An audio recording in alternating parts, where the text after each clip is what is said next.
Assalamu alaikum wa rahmatullahi wa barakatuh. Today we are going to resume our sessions about Station 5 MRCP basis exam. Today we are going to present a case of hereditary hemorrhagic telangiectasia, which is coming in UK centers and rarely it's coming in overseas centers. But we have to expect any case in the exam, and you have to be ready for any case at all. Again, to remind ourselves about Station 5, Station 5 is 10 minutes, 8 minutes with the patient, and 2 minutes with the examiner. In the 8 minutes, you have to cover and to make focused history, focused examination, and to reply the patient concern. How hereditary hemorrhagic telangiectasia is coming in the exam? It's coming in the scenario of fatigue, dizziness, or shortness of breath, or recurrent epistaxis, or maybe skin rash. So it may come in the form of symptoms of anemia, as anemia is the main complication of the patient because of recurrent epistaxis and loss of blood. So the patient is coming with severe anemia and with symptomatic anemia in the form of fatigue, dizziness, shortness of breath, or maybe in the form of recurrent epistaxis, nasal bleeding, or maybe skin rash. So how to approach this case? First of all, let's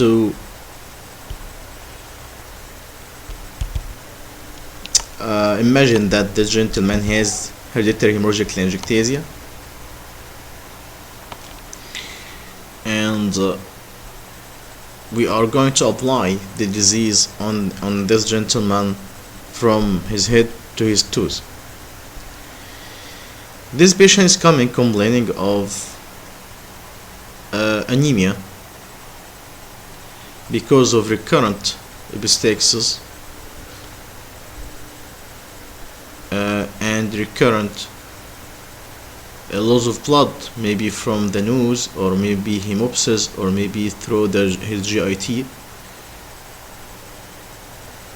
This man also is complaining of, we will start from the brain here, from his head to his toes, from up downwards. The head of this patient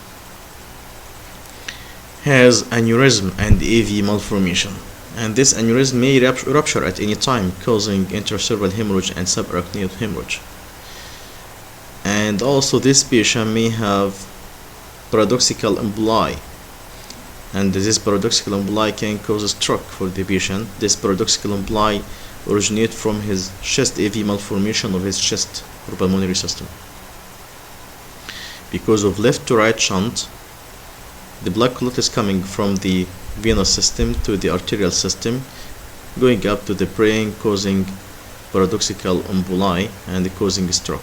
So this patient may have a stroke and hemorrhage in the same time. So you have to ask about all CNS symptoms for this patient. This patient also has skin rash in the form of telangiectasia around his nose and around his lips, his mouth, buccal mucosa and nasal mucosa. It will be very apparent and very clear telangiectasia, dilated subcutaneous capillaries. In the eye of the patient, this patient has very beautiful eyes, like you see, but unfortunately in hereditary hemorrhagic telangiectasia he has maybe retinal hemorrhage. So you have to ask about eye symptoms for the patient, visual disturbance, and in the examination you have to do fundoscopy, or ask the examiner to do fundoscopy. Downwards in his chest, this patient will have AV malformation, and the AV malformation will cause bruit for the patient on examination, and in the history, this patient may complain from coughing up blood, hemoptysis, because of EV malformation. And as we said before, in the CNS system, this patient may have EV malformation causing paradoxical blood clot or paradoxical emboli transmitted from the venous system to the arterial system, reaching the brain. AV malformation in the chest also may cause clubbing and may cause cyanosis for the patient because of deoxygenation. Downwards, in this patient GIT, he will have telangiectasia and AV malformation in his intestine, causing GIT bleeding, so that you have to ask about all the GIT manifestation for the patient, including bleeding through bleeding with the stool also, and vomiting up blood. Also, the liver of the patient, this patient may has hepatomegaly, splenomegaly, and AV malformation in the liver, causing cirrhosis and portal hypertension. So you have to ask about all the GIT system manifestation, including the yellow discoloration of the eyeballs.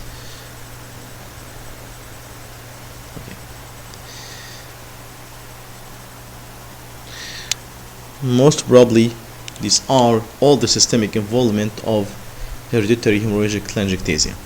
So let's apply.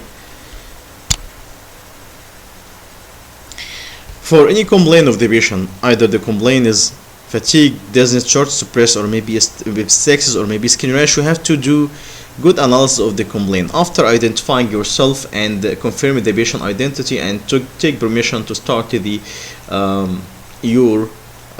your case and start the discussion of the case.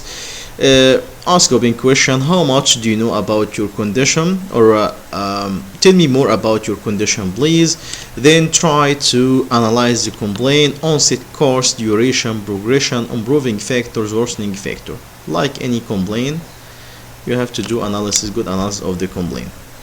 Whatever the complaint: fatigue, dizziness, short suppress, recurrent nasal bleeding, or skin rash. If it is fatigue, for example, when this fatigue started exactly, is it increasing, decreasing, or the same? Is it coming on and off and all the time with you? Do you notice anything that increases fatigue, like exertion? And if there is fatigue with exertion, for how many meters the patient can walk until he develops fatigue? And do you notice anything that worsen, that improve your fatigue, like rest, for example? If it is short suppress, when this short suppress started exactly, is it increasing, decreasing, or the same? Is it coming on and off all the time with you? Do you notice anything that increases short suppress, like exertion? And for how many meters you can walk until to develop short suppress? Do you notice anything that worsen, improve this short suppress, like rest? Do you notice anything? And what about laying down? Do you notice any short suppress on laying down for orthopnea? Any short suppress awaken you from sleeping, paroxysmal nocturnal, for paroxysmal nocturnal short suppress? Okay, so we'll start for the systemic involvement for this case. Skin: do you have any skin rash? And if there is skin rash, take history about the skin rash. A simple history, not very detailed history. Where is this skin rash? When this skin rash started exactly? And where is this skin rash? Is the skin rash increase exposure to sun or not? Is it painful at all? Is it blanchable? Any discharge coming out? Any history, and then from the nose, any history of nasal bleeding, or any bleeding from any other body orifice. If there is nasal bleeding, you have to ask about what about the amount, how much the amount, and what about the color? Is it reddish in color, or is it pinkish in color, or grayish in color, and how frequent is it?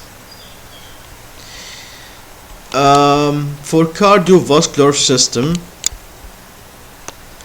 as we know, this patient may have also heart failure, anemic heart failure, or high cardiac output heart failure due to left to right shunt in the chest. So you have to ask about chest pain, racing of heartbeats, short suppressed leg swelling, and for his lung, any coughing up blood, noisy chest. Okay. And for his GIT, any tummy pain, any feeling sick or getting sick, vomiting up blood, any bloody stool, any discoloration of your eyeballs. Then CNS, any history of headache, loss of consciousness, shaking of the body, any weakness, altered sensation, unsteady gait, uncontrolled water work, or bowel habits. Inheritance, it's very important to ask about inheritance early before going to the social history, because inheritance, we know that it is autosomal dominant condition. So any family history of similar problem or recurrent nasal bleeding or sudden death. Okay. Then as usual, social history, fixed 4 questions for all the case of station 5. What do you do as a job? How much these symptoms affect your job and usual daily activities? Refer the patient to occupational health care worker if his job is affected, and refer the patient to social worker if his social life is affected. With whom the patient is living and who is supporting the patient at home. What about financial support? Do you smoke at all? Do you drink alcohol?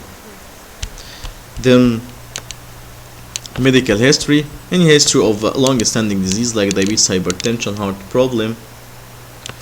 Family history, any family history of similar condition, long-standing disease, hypertension, that mentioned before. And drug list, what about your drug list, please? And in drug list you have to ask about also any drug thinning your blood. Why? Because the patient may be receiving any drug thinning blood like warfarin, which can cause his recurrent bleeding and anemia. An examination for this patient, try to examine the complaint first of the patient. If the patient is complaining of short stop breath, you have to examine for his lungs and for his conjunctiva pallor and colonica and signs of anemia. Okay, we can make it by systemic involvement of the patient.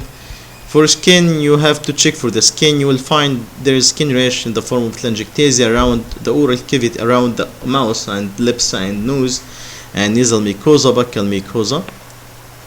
And you can search or check for the telangiectasia in the mouth by a torch. And for cardiovascular system and for chest, auscultate for Berry for AV malformation. And for cardiovascular system, see if there is any signs of heart failure like increased GVP, and also see the pulse for tachycardia, bibassal lung fills for bibassal crackles, fine crackles, and lower limb for pitting edema. Examine the abdomen for the patient for signs of portal hypertension and signs of chronic liver disease, for signs of portal hypertension, and palpate for inorganomegaly like hepatomegaly, splenomegaly, and auscultate also for any AV malformation in the liver. Hand examination, very important for this patient. What you are going to examine in the hand for colonica as a sign of anemia, and for pulse for as a tachycardia as a reaction or a reactive tachycardia of anemia. And examine the eyes of the patient for conjunctival pallor and jaundice, and ask the examiner, I'd like to examine this patient by fundoscopy for retinal hemorrhage. This is how to examine the patient. You will take one system by one system.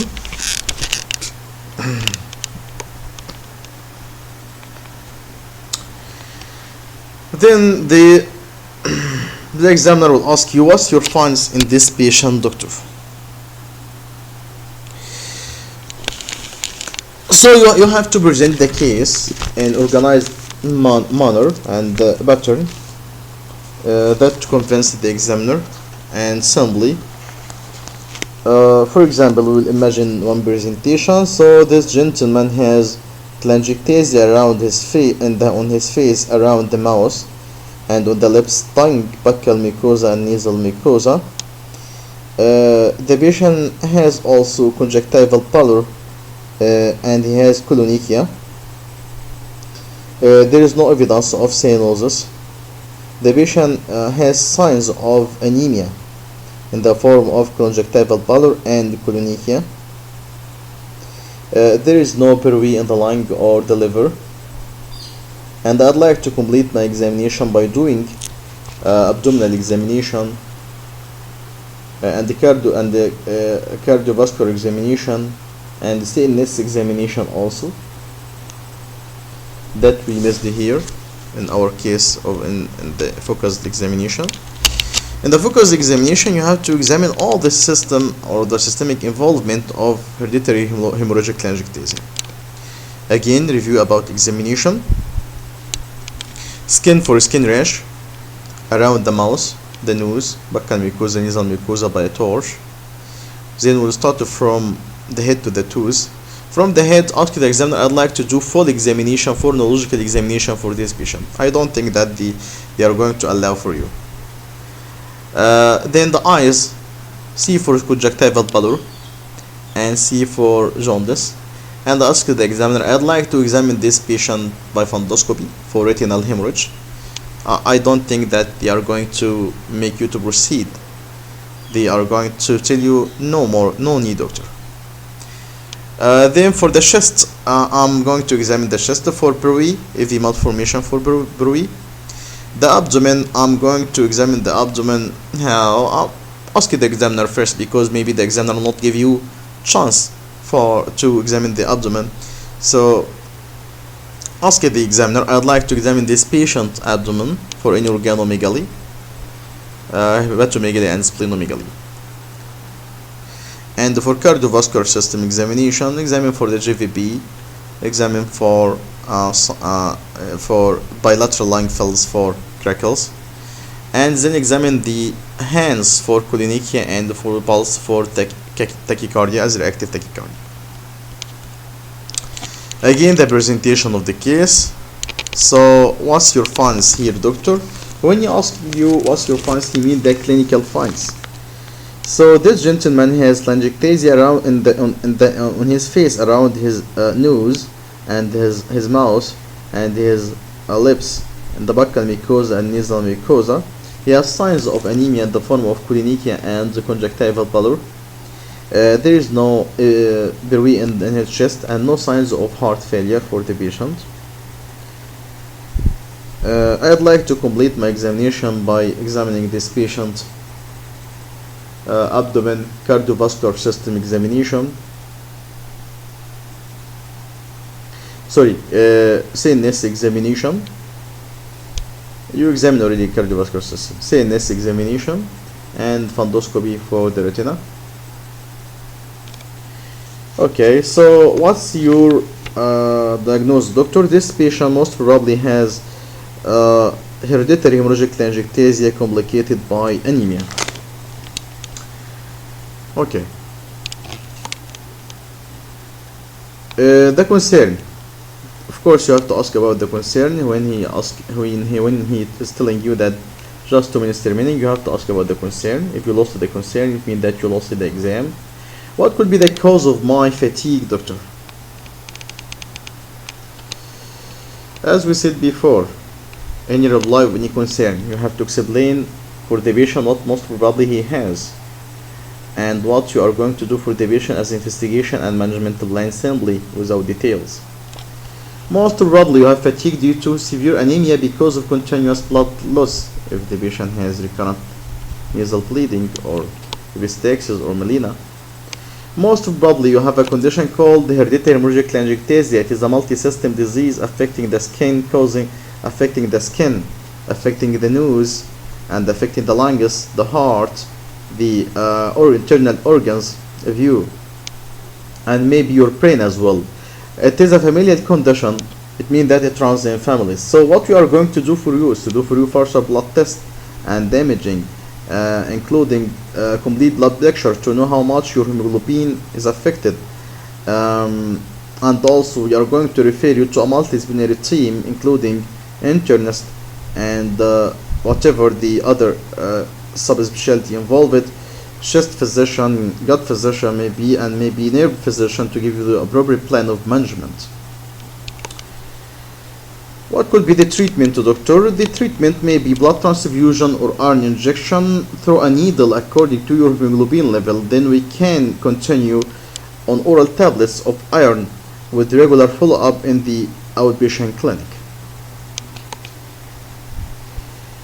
Would my son have the disease, doctor, please? Unfortunately, the chance of your son to have the disease is 50%. We can do or offer him genetic screening for the disease to start treatment and follow up as early as possible, and we can send you to a genetic testing team to help you in this issue. This is the most common concerns asked in this condition. The examiner will ask you what investigation you are going to do for this patient, doctor. So I'm going to do investigation, the form of apart from basic investigation, complete blood picture, electrolytes, kidney function, liver function, and iron profile for the patient. I'm going to do also investigation regarding the complication of the disease in the form of CT brain for any aneurysm or AV malformation in the brain, or maybe CT chest for any AV malformation in the lungs, and abdomen also, abdominal ultrasound for any organomegaly, and any fundoscopy and any upper endoscopy or lower endoscopy according to the case, if there is any melena or stool, bloody stool. Okay, so what's the management plan for this patient, doctor? The management plan for this patient will be in the form of non-pharmacological treatment, in the form of patient education and counseling, psychosocial support, occupational support, and then specific treatment in the form of multidisciplinary team approach for correction of the anemia by iron supplementation or blood transfusion or iron infusion according to the hemoglobin level, and for his skin telangiectasia for cosmetic therapy and laser ablation, for his epistaxis if the patient has epistaxis, so maybe cauterization and laser ablation, and for his pulmonary AV malformation, this patient may need immobilization or surgical resection or ligation, and for gastrointestinal telangiectasia, this patient may need blood transfusion and photocoagulation therapy. That's all about hereditary hemorrhagic telangiectasia. Then the examiner can ask you what the criteria or Chauvelin criteria for diagnosing hereditary hemorrhagic telangiectasia, doctor. So for this patient, the criteria is 3 of 4. If there is any 3 of the following, the diagnosis of hereditary hemorrhagic telangiectasia will be confirmed. If the patient has recurrent epistaxis or telangiectasia on other side rather than the nasal mucosa, evidence of autosomal dominance, and visceral involvement. If there are 3 of these 4, this means that the patient has hereditary hemorrhagic telangiectasia. He can ask you what other causes of telangiectasia, doctor, you know. Maybe systemic sclerosis, pregnancy, mitral stenosis, polycythemia, SLE. Only 3 or 4 causes are enough to mention in the exam, as there is no time for that. Systemic sclerosis may be pregnancy, mitral valve stenosis, carcinoid syndrome, polycythemia, or SLE. These are common causes of telangiectasia. Again, don't forget in hereditary hemorrhagic telangiectasia to ask about the systemic involvement of this disease in the form of a skin rash, noise for nasal bleeding or bleeding from any other body orifice, cardiovascular system for heart failure, anemic heart failure, or high cardiac output heart failure due to AV malformation and left to right shunt. To ask about pulmonary symptoms because of AV malformation. To ask about GIT symptoms because of AV malformation and telangiectasia of the gut and AV malformation of the liver causing pulmonary hypertension. For CNS, as this patient may have also aneurysm and AV malformation and paradoxical emboli in his brain. Inheritance, about family history of similar condition or family history of sudden death because his father maybe died early because of emboli, paradoxical emboli, or hemorrhage, subarachnoid hemorrhage. Social history, family history, medical history, drug list of the patient. Also regarding examination, rapidly you have to examine all the systemic review for the patient. We'll start from above downwards. For anemia, you see the patient hands for cholinekia and auscultate and also palpate the pulse for tachycardia, reactive of anemia, and then from his head see the eyes for conjunctival pallor and the sclera for jaundice, and ask the examiner, I'd like to do fundoscopy for this patient for retinal hemorrhage, and I'd like to do full neurological examination for this patient, auscultate the lungs for AV malformation per V, and also see the heart for any signs of heart failure like increased GVP, bibasal lung filled crackles, and lower limb edema, and ask the examiner, I'd like to examine this patient abdomen for any organomegaly, and auscultate the liver for AV malformation of the liver and the venous hum of portal hypertension. That's all for this patient. I hope that we covered all about this case, which is very simple and straightforward case, not coming frequently in the exam, may be coming more in the UK centers, not in the overseas, but you have to be ready for any case at all. Hereditary hemorrhagic telangiectasia, which can come in the form of a skin rash or symptoms of anemia like fatigue, dizziness, short suppress, or nasal bleeding. My best wishes for you, and see you the next stations, inshallah.